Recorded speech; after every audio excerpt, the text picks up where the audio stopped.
ଶରୀରର କାର୍ଯ୍ୟ ଗୁଡାକ ତ ସ୍ପଷ୍ଟ ରୂପେ ଜଣା। ବ୍ୟଭିଚାର, ଅଶୁଚିତା, କାମୁକତା, ପ୍ରତିମା ପୂଜା, କୁହୁକ, ଶତ୍ରୁତା, ବିବାଦ, ଦ୍ୱେଷ, କ୍ରୋଧ, ସ୍ୱାର୍ଥପରତା, ଦଳଭେଦ, ମତଭେଦ, ଈର୍ଷା, ମତତା, ରଙ୍ଗରସ ଇତ୍ୟାଦି ପ୍ରକାର କର୍ମ ଗୁଡାକ। ମୁଁ ପୂର୍ବରେ ଯେପରି ତୁମ୍ଭମାନଙ୍କୁ କହିଥିଲି, ସେହିପରି ଆଗରୁ କହୁଅଛି ଯେ ଯେଉଁମାନେ ଏହି ସବୁ ପ୍ରକାର କର୍ମ କରନ୍ତି ସେମାନେ ଈଶ୍ୱରଙ୍କ ରାଜ୍ୟର ଅଧିକାରୀ ହେବେ ନାହିଁ। ଏଠି କଣ କଣ ଲେଖା ଦେଖନ୍ତୁ, ଏଠି ବି ବ୍ୟଭିଚାର।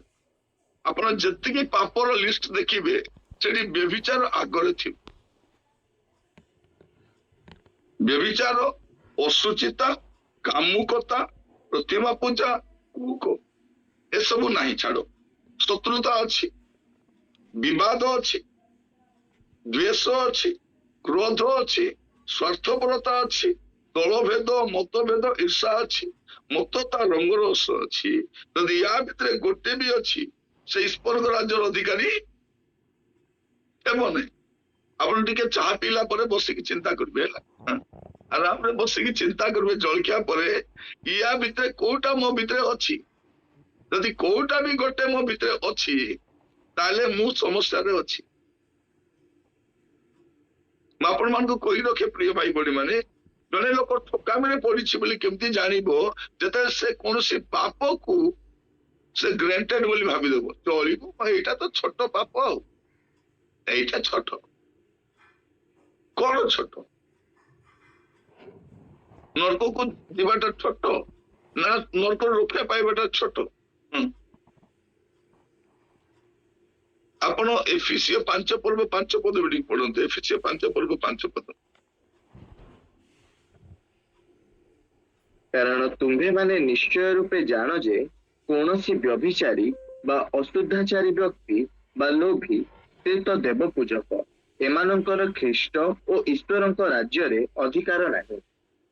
ଦେଖନ୍ତୁ, ଧନଲୋଭୀ ବା ଅଶୁଦ୍ଧାଚାରୀ ବ୍ୟକ୍ତି ସେ ପ୍ରଭୁଙ୍କ ରାଜ୍ୟକୁ ଯିବ ନାହିଁ ବୋଲି ଲେଖା ହେଇଛି। ଏଇଟାକୁ ଆମେ କେମିତି ହାଲକାରେ ନେଇପାରିବା? ତ କଣ ହୁଏ, ସେ ଠକାମିରେ ପଡିବା ଲୋକର ଜୀବନରେ ମୁଁ ଯାହା ଯାହା କହୁଛି ସେ ଭାବିବ ସେ ପ୍ରଥମରେ ମୁଁ ସ୍ୱତନ୍ତ୍ର, ଆଉ ସେ ଭାବେ ମୁଁ ପ୍ରଭୁଙ୍କ ଠାରୁ ପ୍ରକାଶନ ପାଏ। ସେ ଲିଖିତ ବାକ୍ୟ ଅପେକ୍ଷା କଥିତ ପ୍ରଚାର ଗୁଡାକ ବେଶୀ ଗୁରୁତ୍ୱ ଦିଏ। ସେ ସ୍ୱପ୍ନ, ଦର୍ଶନ, ପ୍ରଭୁଙ୍କ ମାନେ କିଛି ଶବ୍ଦ, ସୁସ୍ଥତା, ଚମତ୍କାରକୁ ବେଶୀ ଗୁରୁତ୍ୱ ଦିଏ। ଆପଣ ସବୁ ସୁସ୍ଥତାକୁ ଭାବନ୍ତୁ ନେ ପ୍ରଭୁଙ୍କ ଆଡରୁ ହଉଛି ବୋଲି। ଶୈତାନ ବି ସୁସ୍ଥ କରିପାରେ, ଶୈତାନ ବି ମାନେ ଭବିଷ୍ୟତ ବିଷୟ ଜଣାଇ ପାରେ, ଶୈତାନ ବି ଚିହ୍ନ ଚମତ୍କାର କରିପାରେ। ତ ଆପଣ ଏଇ ଝାମେଲାରେ ପଡନ୍ତୁ ନାଇଁ। ନାଇଁ, ସେ କରୁଛନ୍ତି ମାନେ ପ୍ରଭୁଙ୍କର ଆତ୍ମା ଥିବ ତାଙ୍କ ସହିତ। ସେ ଭାବିବ ସେ ମୁଁ ଜଣେ ବିଲକ୍ଷଣ ବ୍ୟକ୍ତି, ଆଉ ସେ କାହାଠାରୁ ପରାମର୍ଶ ବି ନିଏ ନାହିଁ। ଆଉ ସେ କଣ ଭାବେ ଯେ ମୁଁ ଆଉ କାହାର ପରାମର୍ଶ ଦରକାର ନାହିଁ। କିନ୍ତୁ ଆମକୁ ଦରକାର ଅଛି ବରିଷ୍ଠ ବାକ୍ୟର ଅଭିଜ୍ଞ ଲୋକମାନଙ୍କ ପରାମର୍ଶ ନେବା ପାଇଁ। ଆଉ ଷଷ୍ଠ ବିଷୟ ମୁଁ ଆପଣ ମାନଙ୍କୁ କହୁଥିଲି, ସେ କେତେଟା ପାପକୁ କଣ ଭାବେ ନା ଏଇଟା ଚଳିବ, ଛୋଟ ଛୋଟ ବିଷୟ ଗୁଡାକ ତ ହବ ବୋଲି। ଆମେ ବହୁତ କେୟାରଫୁଲ ରହିବା ଦରକାର। ମୁଁ ଆପଣ ମାନଙ୍କୁ କହୁଥିଲି ସପ୍ତମ ବିଷୟ ପୁଣି ଥରେ କହିବା ପାଇଁ ଚାହେଁ, ତା ଭିତରେ ଗୋଟେ ଆଗ୍ରହ ପ୍ରକାଶ ପାଏ ଗୁପ୍ତ ବିଷୟ ସବୁ ଜାଣିବା ପାଇଁ। ଲୋକମାନେ କହୁଛି ଆଜିକାଲି ମୁଁ ଏଇ ଗୁପ୍ତ ବିଷୟ ସବୁ ଟିକେ ଟିକେ ଜାଣୁଛି, ତ ଏଇ ଗୁପ୍ତ ବିଷୟ ଗୁଡାକ ମୁଁ ଶୁଣୁଛି, ଗୁପ୍ତ ବିଷୟ ଗୁଡାକ ମୁଁ ଜାଣିପାରୁଛି। ଏତେ ବିଷୟ ଗୁଡାକ ଅଛି ମୁଁ ଜାଣିନଥିଲି। ଯେତେବେଳେ ସେ ଲୋକ